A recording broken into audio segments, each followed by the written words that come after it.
Episode 4 of The Mandalorian Season 3 just hit. Up until now, I enjoyed just about every episode of the series and didn't question the writing, didn't question the plot or the direction. And I found myself, after the last 2 episodes, starting to question where I think this whole thing is going. We didn't cover Episode 3. It was probably the worst episode of The Mandalorian, I'd say so. I think, in the 2.5 seasons that we've had so far.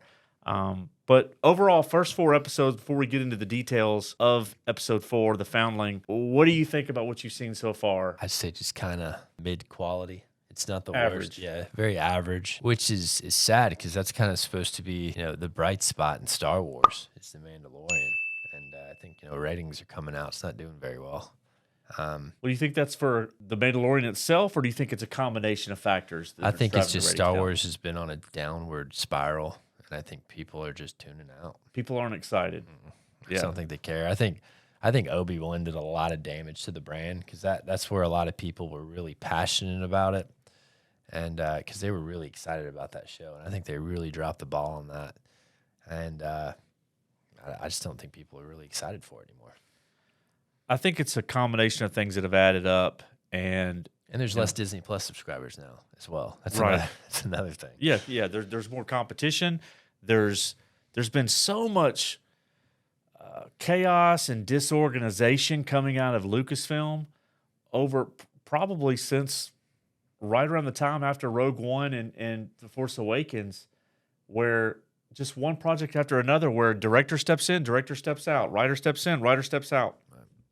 Right. Movies go over budget, get delayed, have to be chopped up. Series, you think they're going to be one thing and there's something different. I think it's all added up. Gina Carano being let go and the fans being even more divided around, things like that. I think it's all added up to a general sense of just they're tired of it, right? And so there's a lack of excitement. Now you have the show come out and it's gotten out of the gates a little slow. Mm-hmm. Like you said, average would be a good word, but it feels less than that because it needs to be really successful, and it's not, at least the first 4 episodes. And so, let's talk real quick about episode 3 because we did a video on it and we had some technical difficulties and weren't allowed to release that. But we'll just talk about that for just a second. In episode 3, we had the after effects of Bo Katan saving Din from the waters on Mandalore, and she's seen the Mythosaur, and so she asked Din if he saw anything in the waters, and he says he didn't, and so she keeps that to herself. And we think we're going to have this episode where we really explore that, but then after a couple of minutes, it cuts to Coruscant, and we have Pershing and Elia Kane, and they're these 2 sub-characters that aren't bad in of themselves, but they spent almost 40 minutes on these characters. Yeah, he spent way too much time on them, and I don't think either of those actors are good enough to carry that.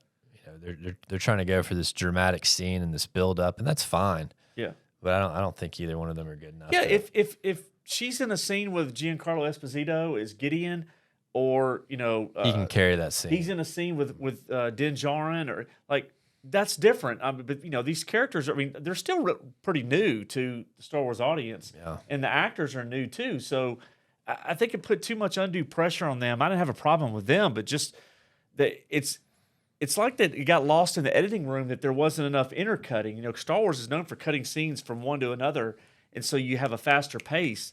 And my main issue was that we had almost 40 minutes of this where there was no cutting back. You could have showed Grief Karga, you could have showed Din Djarin, the Children of the Watch. You could have done a lot of different things to cut back and forth, and they didn't do it. And it just, I feel like they were trying to set it up for the bigger picture of cloning and where things were going, but it didn't work for me. And I know other people may like the episode 3. I didn't really like it. And so maybe it was a little divine intervention. I had a few cringe moments too. I thought the train scene where they jumped off the train and landed on a bag. That was dumb. And there were so many scenes like that. I did like the scene in the Star Destroyer when they went in. I'm still confused why they're going to destroy all these remnants of the Empire. And you walk in the ship where the lab is, and there's all these electronic parts that are function just well. Why would you destroy all that? It didn't make any sense. And then we have a flashback to Pershing sitting down in the cubicle that our favorite guy from Andor, Cyril, was sitting in, and which just kind of made me recoil a little bit. But at the end of the day, they're setting it up for what I believe, unfortunately, is a tie-in to the sequels trilogy around the cloning, which would lead us to Snoke before we got to the Emperor. My hope is that the cloning aspect leads us to something different around Thrawn with a clone Jedi. I just don't think that'll be the case, but that would be cool, tied back to Timothy Zahn's Heir to the Empire trilogy. That would be super cool, but I don't think that's going to happen. But so anyway, that episode 3, and we spent 40 minutes on Coruscant around Pershing. And this character, Elia Kane, she's obviously working for Gideon. She's a double agent, and she wants to make sure that his memory's erased and that he can't tie them back. She's trying to get to Gideon to free him. And so that leads us into episode 4. And we start out at episode 4, and the Mandalorians are all doing battle exercises, learning how to fight. And you have a pretty funny scene where Grogu's on the beach, and Din thinks he's moving around stones, but they're actual crabs, and he makes him fight the kid that Jimmy Kimmel's nephew, saw. I'm sorry, but that kid's a terrible actor. I told you he'd be back. It's on my nerves. I told you he'd be back. He's awful. And we'll get into one of the most laughable things I've seen in any Star Wars show that happened on this episode. I'll probably get crap for making fun of a kid, but I mean, come on. There's kids that can act. I think Jimmy Kimmel did some favors or something. Well, yeah. Maybe he's just a Star Wars fan. He didn't take his helmet off, so that was good. But Grogu leaps over him, and Din references that he's not the one that trained him how to do that, so we know he's referencing Luke. And then all of a sudden, a dragon flies off with the kid that we know is Ragnar, and his father Paz Vizsla calls him Ragnar in this episode, so they finally say the name Ragnar.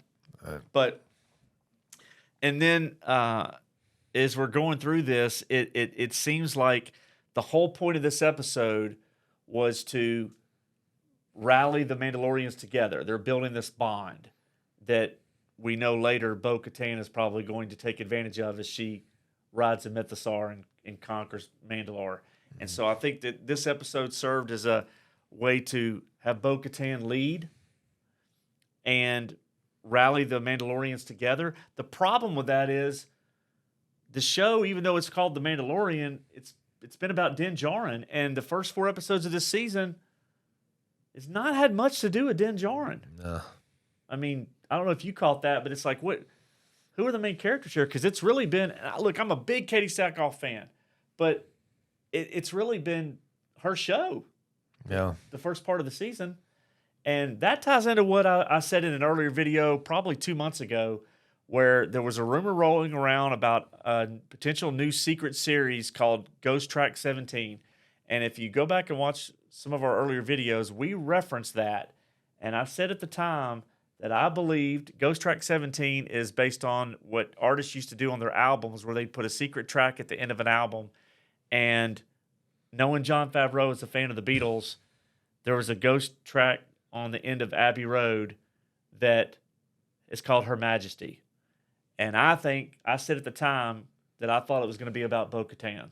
And I'm convinced now more than ever that Katie Sackhoff is going to get her own series, and whatever that takes place in or what it's going to be about, I don't know. But nobody's going to care about that, though. Yeah, well, yeah. That's the thing. You're setting up for another series. This is your flagship series right now. It's failing, and you're setting it up for something else that no one's going to watch. Do you think they're trying to build Bo-Katan up in this series because they know Pedro Pascal's leaving? Do you think that's a possibility? Well, why would he leave? You think? I mean, I think it's an easy gig because he doesn't have to take his helmet off. He just reads his lines. Yeah, I don't think he's leaving. I mean, there's been some rumors that he might would leave the show after a certain period of time. So I don't know, because I don't understand why they're doing this, but I am convinced now more than ever that there's some series that she's going to be leading that is going to be the Ghost Track 17 series we've heard about in the last few months. But so they're banding together, and while they do that, they're off trying to find the dragon's lair. They called it a raptor, right? I don't know. That's such a dumb scene though when he spits the kid out. Like he's just. Oh no! Wait, no! We're gonna get to that in a second. Hold on. Makes me embarrassed to watch it. The most laughable thing we've seen in the Star Wars series yet. Hold on, we're gonna get there. We are gonna get there. But before we do, Grogu walks into the cave with the armor, and she starts to make him a chest plate.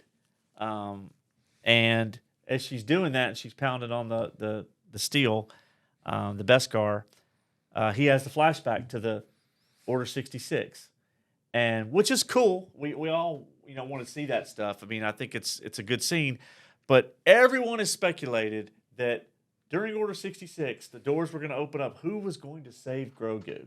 We've heard everything from Anakin might save him, which was never going to happen. No. To that it would be Palpatine who would take him, to Mace Windu, to the librarian. It's Jar Jar Binks' voice actor. Yeah. And so who ends up coming through the doors? Actually saving him when he went into an elevator and then the doors opened up. Yeah. No other than Ahmed Best, Jar Jar Binks. Yeah. I think it would have been better if they just had Jar Jar Binks come in and save him. But it's Ahmed Best, and he's a Jedi now. He's a Jedi. Now he had appeared as that character in the Jedi Temple Trial show that was on years ago. So it's not a brand new character. It was where he was teaching kids. And so he shows up, and so is he that same character from that? Yeah. Okay. Yeah, he's Kelleran Beck. Okay. And so the coolest thing about that scene, though, the one thing I did like is they got to the platform and they got on a Naboo starfighter, which we've seen in the previous prequel movies, and the Naboo guards were there. And so I think we're going to see more. I think we're going to see Kelleran Beck's going to die.